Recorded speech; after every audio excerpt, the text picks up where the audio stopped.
Тэгэхээр бид нар өнөөдөр Facebook-ийн алгоритм.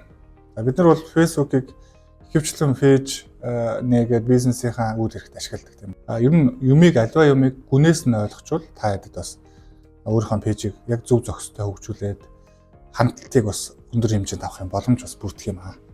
Тийм учраас би яг энэ Facebook-ийн алгоритм талаар ярьж байгаа шүү. За Facebook-ийн алгоритм гэж юу вэ гэхээр ер нь Facebook-д ийм 3 төрлийн оролцогч байдаг. За нэгдүгээр хэрэглэгч клиентс буюу одоо хувь хэрэглэгч профайл аккаунтаар ашигладаг, хувийн хэрэгцээнд ашигладаг хүмүүс шүү дээ. Бид нар бүгдээрээ л хувийн аккаунттай тийм бид бүгдээрээ орж ийн гэсэн. За биднэрт зориулж бизнесийн одоо эздүүд, бизнесүүд пэйж буюу хуудас нээгээд төрөл бүрийн видео, рил, пост, бүүстлдэг тийм үү. Бизнесээ биднэрт таниулах гэдэг шүү дээ. Бүтээгдэхүүнээ биднэрт зарах гэдэг гэсэн. Яг энэ сургалтыг үзэж байгаа таач муу адил яг энэ ажлыг хийдэг тийм үү. Өөрөөр хэлбэл түгээгчд буюу контент бүтээгчид, маркетер, бизнесийн эздүүд нэг талд нас орж ийн гэсэн. Ингээд хэрэглэгч бизнесийн эзэд гээд хоёр тал байлаа. Нэмэлтээр яг Facebook-ийн алгоритм гэдэг зүйл орж ирж байна. Энэ яадаг вэ гэхээр хэрэглэгчийн мэдээллийг хуваарлдаг. Яаж одоо жишээлбэл болдоод ямар контент харагдах юм, цэцгээд ямар контент харагдах юм гэдгийг Facebook-ийн алгоритм шийддэг. Тэгэхээр энэ зүйлсийг яаж зохицуулдаг вэ гэдэг талаар л бид нэг үзэх гээд байна. Бид нар скрол гар утсаа ингээд гүйлгээд скролдож явах явцад яагаад зарим мэдээлэл нь түрүүж гарч ирээд яагаад зарим мэдээлэл нь сүүлдэж гарч ирээд байна. Эний чинь алгоритм зохицуулж байгаа. Тэгэхээр алгоритм гэхээр зөвл нэг юм хиймэл одоо оюун ухаан суурьсан програмчлал гэж та хэд ойлгож байгаа. Үндсэндээ энэ алгоритм бол ерөнхийдөө нэг хэд хэдэн ийм үе шаттайгаар ажиллаж байдаг. Тэр үе шатуудын цохос дурдаад явъя. За нэгдүгээрт нь жагсаалт гаргаж байгаа. Баяраад харагдах боломжтой бүх төрлийн мэдээллүүдийг ингээд жагсаачна гэсэн. Маш олон мэдээллүүд Facebook-д орж байгаа шүү дээ. Гэхдээ баяраад харагдах боломжтойг нь жагсаана гэсэн. За хоёрдугаарт нь дохио буюу сигнал. Энэ яаж ийнэ вэ гэхээр баяраад хэр зэрэг хамааралтай болох юм тодорхойлно гэсэн. За гуравдугаарт нь таамаглал буюу predictions буюу таамаглал гэсэн.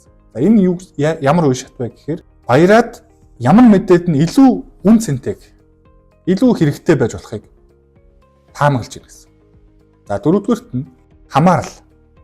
Үн цэнтэй байж болох мэдээллүүдэд оноо өгнө. Баяраад энэ мэдээлэл хамгийн их хэрэгтэй байж болно гэдгээр оноо өгөө тэр онооныхаа дараалалаар ньюсүүдэд ингээд эхнээсээ доошоо дараалтаар харагддаг байна. За үндсэндээ Facebook-ийн алгоритм ийм дөрвөн үе шаттай ажилладаг. Үүнээс гадна биднэрт бас анхаарах ёстой зүйлс байна. За юу вэ гэхээр Facebook-ийн одоо алгоритмаас гадна бид нар өөрсдийнхөө хөгжүүлж байгаа контентыг өндөр хандлттай байлгах тухай номын агуулгад бас багтсан байгаа. Ийм дөрвөн үндсэн өрмөц одоо контентыг өндөр хандлттай байлгах хүчин зүйлс байдаг. Тийм ээ? Номоосоо та уншсан байх. Энэ дөрвөн хүчин зүйлсийг бид нар ашиглах ёстой. Яаж ашиглах вэ гэхээр оруулж байгаа контент болгондоо тэр дөрвөн зүйлийг шингээж явах ёстой.